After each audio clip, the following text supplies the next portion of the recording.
Long, long ago, before Iron Man, Thor, and Captain America became household names, there was really only one hero under the Marvel moniker whom almost anyone could recognize. I am of course talking about the Incredible Hulk.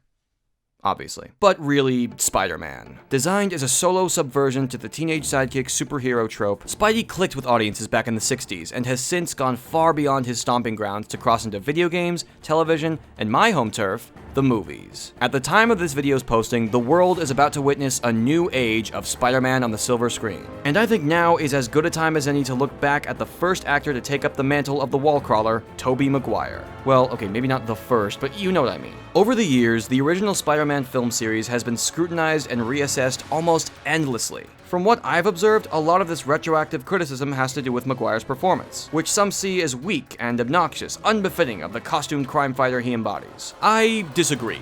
Completely, in fact. I think Tobey Maguire beautifully encapsulates Marvel's mascot, and I aim to both explore and explain why his version of the character is so fully realized. Face front, true believers. It's time to turn back the clock and take a look at one of the most influential trilogies in modern blockbusters. It's time to talk about Tobey Maguire as the Web Warrior.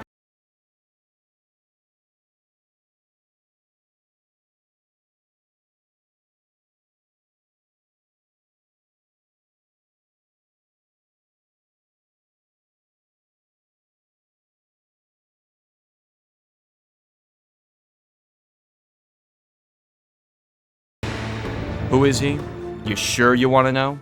The study of this character is not for the faint of heart. If somebody said it was a simple little job, if somebody told you Peter Parker was just a by-the-book superhero who's easy to put on screen, somebody lied. Like I said earlier, Spider-Man was a reaction to a time when the entire comic medium was dominated by adult superheroes with young sidekicks. Stan Lee and Steve Ditko observed this unwritten rule and chose to turn it on its head, with a main hero in the age range of a typical sidekick, with all the angst and uncomfortable puberty that comes with it. Thus Spider-Man was born. And just like how Spider-Man the character was this groundbreaking concept back in the 60s, Spider-Man the movie was in a similar situation 40 years later. The late 90s and early 2000s had very few superhero movies, and the ones that made it to theaters were, dark and, for adults. Violent, brooding, and completely removed from the kid-friendly source material. This was a style that did bring in big box office numbers back then. So it could have been easy for the first big Spider-Man movie to ditch the character's conceptual origins and ignore most of Peter Parker's definitive characteristics. After all, a character with close ties to adolescence is difficult to translate to a film without making the character obnoxious, unempathetic, or both, especially back then. But that's not what happened. Director Sam Raimi and the other creative forces behind the original Spider-Man trilogy chose the complete opposite, to lean hard on Peter's teenage characterization in an effort to keep their interpretation as close to the style and tone of the original character as they could. See, Tobey Maguire's Peter Parker is a nerd,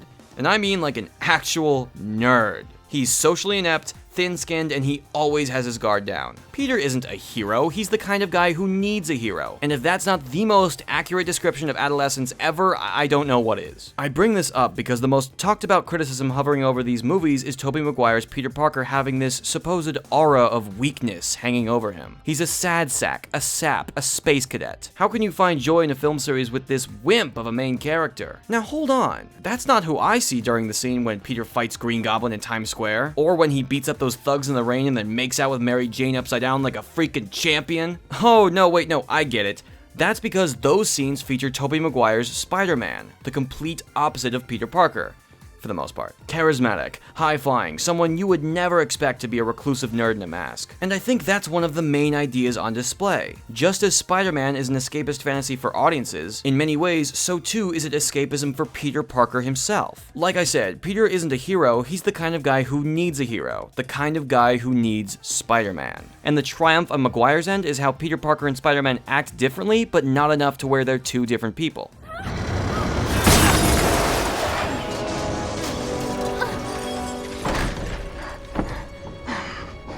Hi. I think this distinction between alter egos is important because it proves this weak and whiny approach to the character of Peter Parker isn't wrong. Not only does it fit with the original incarnation and the intent behind it, it also tells us so much about the character's psychology through his actions and attitude. Peter's generally weak demeanor is inconsistent with Spider-Man's persona because that's pretty much the point of this interpretation, right? Spider-Man is cool because Peter Parker isn't, and Spider-Man in this version isn't even that cool if we're gonna be totally honest. Well, beats taking the subway.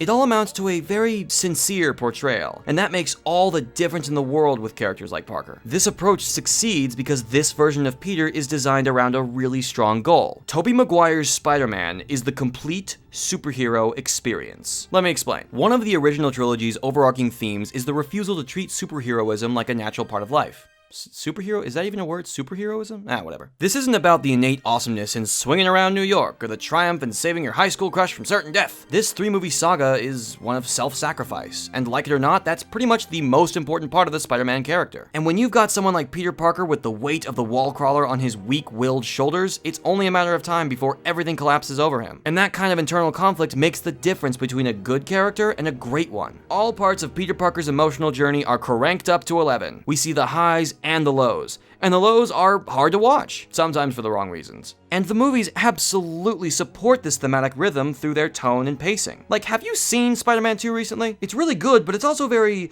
sad. Poor Peter Parker's getting dunked on by life and responsibilities, an existence endlessly untangling through the simple act of being Spider-Man. For all the enthusiasm and joy that defines these movies, 2 is kind of a downer, and I think that's the point. Maguire's Peter Parker drives a thematic foundation built around the idea that being a superhero is not an upgrade. It's an undertaking.